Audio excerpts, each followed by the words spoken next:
Hello students, आपका स्वागत है हमारे यूट्यूब चैनल में। और आज हम आपके लिए लेकर आए हैं एक ऐसा इम्पोर्टेंट क्वेश्चन जो काफ़ी बार एग्जाम में पूछा गया है।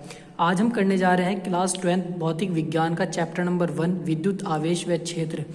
इसमें एक क्वेश्चन है, विद्युत द्विध्रुव किसे कहते हैं। विद्युत द्विध्रुव किसे कहते हैं, ये क्वेश्चन काफ़ी बार एग्जाम में आया हुआ है। इसका आंसर बनता है कि उस निकाय को जिसमें दो बराबर किंतु विपरीत आवेश एक दूसरे के बहुत पास रखे होते हैं विद्युत द्विध्रुव कहलाता है। बराबर आवेश परिमाण में बराबर होंगे और विपरीत का मतलब एक प्लस का होगा और दूसरा आवेश माइनस का होगा, और ये दोनों आवेश किसी भी बिंदु पर रखे होंगे जो दोनों बिंदु एक दूसरे के बहुत ही पास होंगे। उस निकाय को विद्युत द्विध्रुव कहा जाता है। अब हम समझते हैं कैसे इसमें दर्शाया गया है। हमने ए पॉइंट पर प्लस क्यू आवेश और बी पॉइंट पर माइनस क्यू आवेश माना है।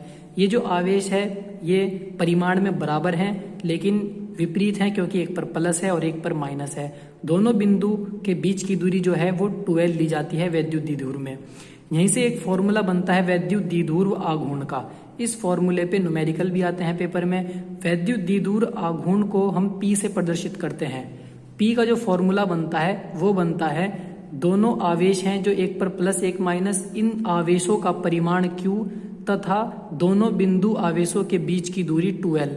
आवेश के परिमाण Q तथा दोनों बिंदु आवेशों के बीच की दूरी 12 के गुणनफल को विद्युत द्विध्रुव आघूर्ण कहते हैं, जिसे P से प्रदर्शित करते हैं। P का फॉर्मूला बनता है Q × 12। आवेश का मात्रक कूलाम होता है और लंबाई का मात्रक मीटर होता है, तो इसलिए विद्युत द्विध्रुव आघूर्ण का जो हमारे पास मात्रक बनता है वो बनता है कूलाम और मीटर। अब हम विद्युत द्विध्रुव आघूर्ण पर आधारित डेरिवेशन करेंगे, और डेरिवेशन में कहा गया है कि किसी एक समान विद्युत क्षेत्र में स्थित विद्युत द्विध्रुव आघूर्ण पर लगने वाले बल युग्म आघूर्ण के लिए सूत्र की स्थापना करो। हमें बल युग्म आघूर्ण के लिए सूत्र की स्थापना करनी है, तो हम थ्योरी को मान लेंगे, फिर डायग्राम बनाएंगे और फिर सूत्र की स्थापना करेंगे। माना एक विद्युत द्विध्रुव जिसका द्विध्रुव आघूर्ण P है। हमने एक द्विध्रुव बनाना होगा जिसका द्विध्रुव आघूर्ण हमने मान लिया है P है। वह द्विध्रुव किसी एक समान विद्युत क्षेत्र E में रखा है और E में विद्युत क्षेत्र से ये थीटा कोण पर रखा हुआ है, और इस पर जो लगने वाला बल आघूर्ण होगा, बल आघूर्ण को टाउ से प्रदर्शित करते हैं। टाउ का फॉर्मूला बनता है बल गुणा लंबवत दूरी। अब हम इसका डायग्राम बनाएंगे जहाँ से हमें लंबवत दूरी और विद्युत द्विध्रुव को बनाना पड़ेगा। ये यहाँ पर विद्युत क्षेत्र की दिशा को प्रदर्शित करती हैं लाइनें, और ये विद्युत क्षेत्र हमारा है E। हमने इस विद्युत क्षेत्र में एक द्विध्रुव आघूर्ण रखा। यहाँ पर हमने A पॉइंट रखा और यहाँ पर हमने B पॉइंट। A पर प्लस आवेश है और B पर माइनस आवेश है, और दोनों द्विध्रुव के बीच की दूरी जो होती है वो होती है हमारे पास 12। बीच की दूरी हमने ली है 12।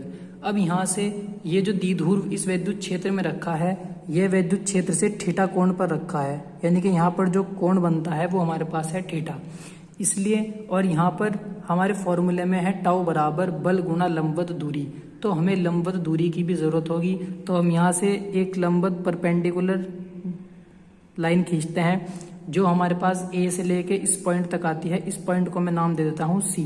तो यहाँ पर हमारे पास लंबवत दूरी आई A से लेके C तक के, तो हम यहाँ पर वैल्यू रख लेंगे। टो पे बल होता है हमारा F, और F का फॉर्मूला होता है E × Q। E × Q ये विद्युत क्षेत्र की तीव्रता के फॉर्मूले से आता है। E बराबर होता है F/Q, और जब F का मान निकालेंगे तो आ जाएगा E × Q। और यहाँ पर लंबवत दूरी हमारे पास है A और C। लंबवत दूरी हमारे पास आ गई है AC। अब यहाँ से हमें सॉल्व करना है। AC की वैल्यू को हमें निकाल के लाना है विद्युत द्विध्रुव के लिए। अब हम क्या करेंगे, ABC ये त्रिभुज बनता हुआ दिखाई दे रहा है, समकोण त्रिभुज है, तो हम इसमें साइन थीटा लगाएंगे ताकि हम AC की वैल्यू को निकाल सकें। अब हम लिखते हैं त्रिभुज ABC में, और त्रिभुज ABC में हम फॉर्मूला लगाते हैं साइन थीटा। साइन थीटा का फॉर्मूला होता है लंब बटे कर्ण। ये हमारा फॉर्मूला होता है साइन का, लंब बटे कर्ण। अब हम देखते हैं कि लंब हमारे पास है AC और कर्ण हमारे पास है AB, और साइन थीटा की जगह पर रखते हैं हम, लंब की जगह हमने रखा है AC और कर्ण हमारे पास है AB, और AB की जो वैल्यू हमारे पास है वो है 12, तो अपॉन में आ जाएगा 12। यहाँ से मुझे AC की वैल्यू को निकालना है और इस इक्वेशन में रखना है। अब यहाँ से जब AC की वैल्यू को निकाल लेंगे, ये 12 डिवाइड से इधर मल्टीप्लाई में चला जाएगा, तो हमारे पास AC की जो वैल्यू आएगी वो आएगी 12 साइन थीटा। ये हमारे पास AC की वैल्यू आ गई है। अब हमें AC की वैल्यू को समीकरण नंबर 1 मानते हैं से, और यहाँ पर हमें AC की वैल्यू को रखना है ताकि हमारा टो की वैल्यू और उसका सूत्र बन सके। तो टाउ बराबर E इंटू क्यू हमारे पास पहले से ही है, और AC की वैल्यू हमने रखी 12 इंटू साइन थीटा। ये हमने यहाँ पर AC की वैल्यू रख दी। चूंकि हम अभी पढ़कर आए हैं और हमने एक बात पढ़ी थी कि वैद्युत द्विध्रुव जिसका द्विध्रुव आघूर्ण हमने मान रखा है P, हमने थ्योरी में भी लिख के दिखाया है कि एक वैद्युत द्विध्रुव जिसका द्विध्रुव आघूर्ण P है, तो P का फॉर्मूला हमें पता है। P का फॉर्मूला होता है Q इंटू 12। P का फॉर्मूला अगर मैं लिख के दिखाऊं तो P होता है Q इंटू 12। ये हमारा वैद्युत द्विध्रुव आघूर्ण होता है। और यहाँ पर देखते हैं कि Q इंटू 12, ये जो इतनी बन रहा है ये बन रहा है हमारा P। अब यहाँ से हम इसे चेंज कर देंगे, Q इंटू 12 की जगह हम लिख देंगे P। तो जो टाउ का फॉर्मूला हमारे पास आएगा, टाउ का फॉर्मूला आएगा E, और Q इंटू 12 की जगह हमारे पास आ जाएगा P, और यहाँ पर हमारे पास आ जाएगा साइन थीटा। तो किसी वैद्युत द्विध्रुव को एक समान वैद्युत क्षेत्र में थीटा कोण पर रखने पर जो बल आघूर्ण उत्पन्न होता है उसका फॉर्मूला बनता है टो बराबर EP साइन थीटा। यहाँ पर जो E है वो वैद्युत क्षेत्र है, P हमारे पास वैद्युत द्विध्रुव आघूर्ण है जिसका फॉर्मूला होता है Q इंटू 12, और थीटा कोण वह कोण है जिस कोण पर वैद्युत द्विध्रुव एक समान वैद्युत क्षेत्र में रखा हुआ है। यहाँ से ये डेरिवेशन कंप्लीट हो जाता है, और ये डेरिवेशन भी कई बार बोर्ड एग्जाम में आया हुआ है।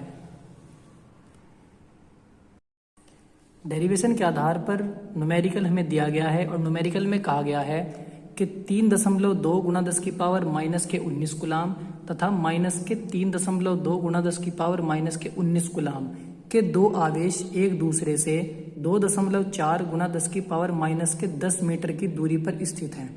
यह हमें एक निकाय दिया गया है। यह वैद्युत द्विध्रुव 4 गुणा 10 की पावर 5 न्यूटन प्रति कूलाम के एक समान विद्युत क्षेत्र में क्षेत्र की दिशा से 30 डिग्री के कोण पर रखा है। बल आघूर्ण की गणना कीजिए। हमें न्यूमेरिकल में जो जो वैल्यू दी गई है हम उन सब वैल्यू को लिख लेंगे, और हम देखते हैं कि जो हमें आवेश दिया गया है वो Q दिया गया है 3.2 गुणा 10 की पावर माइनस के 19 कूलाम। ये आवेश का परिमाण हमें दिया गया है, और दोनों आवेश जो हैं बराबर हैं और विपरीत हैं, और इनके बीच की दूरी होती है 12 जो हमें दी गई है 2.4। तो 12 हमें दिया गया है 2.4 गुणा 10 की पावर माइनस के 10 मीटर। 12 हमें ये दिया गया है, और हमें विद्युत क्षेत्र जो दिया गया है वो दिया गया है 4 गुणा 10 की पावर 5। विद्युत क्षेत्र E होता है, और हमें दिया गया है 4 गुणा 10 की पावर 5 न्यूटन प्रति कूलाम। और थीटा की वैल्यू हमें दी गई है, थीटा हमें दिया गया है 30 डिग्री। अब हमें यहाँ से बल आघूर्ण का मान निकालना है। बल आघूर्ण का जो फॉर्मूला होता है, बल आघूर्ण का फॉर्मूला होता है टॉ बराबर EP साइन थीटा। अब यहाँ पर E की वैल्यू हमारे पास है, P की वैल्यू हमारे पास यहाँ पर नहीं है, तो पहले हमें P यानी कि वैद्युत द्विध्रुव आघूर्ण को ज्ञात करना होगा, तब जाकर हम ये वाला फॉर्मूला लगाकर इसका मान निकालेंगे। P के लिए फॉर्मूला लगाना होगा Q इंटू 12।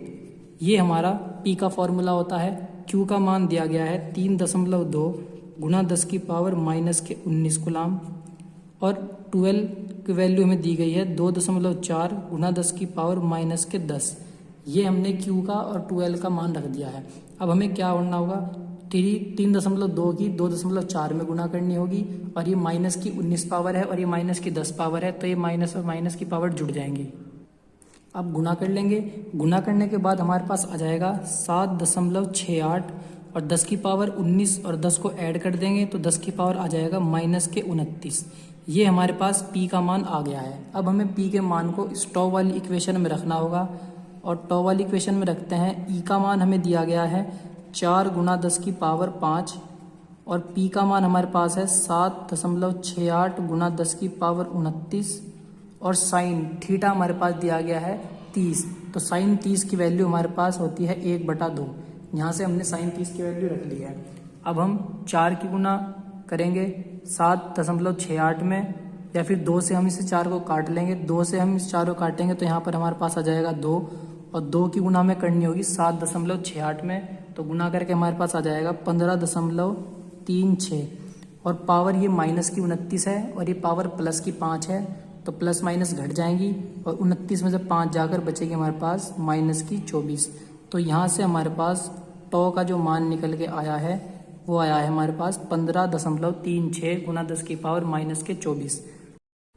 अगर आपको हमारी ये वीडियो अच्छी लगी हो तो हमारी वीडियो को लाइक करें और चैनल से जुड़े रहने के लिए चैनल को सब्सक्राइब करना ना भूलें और प्रेस करें बेल आइकन को, ताकि आपको हमारी आने वाली वीडियो का नोटिफिकेशन मिलता रहे। Good bye.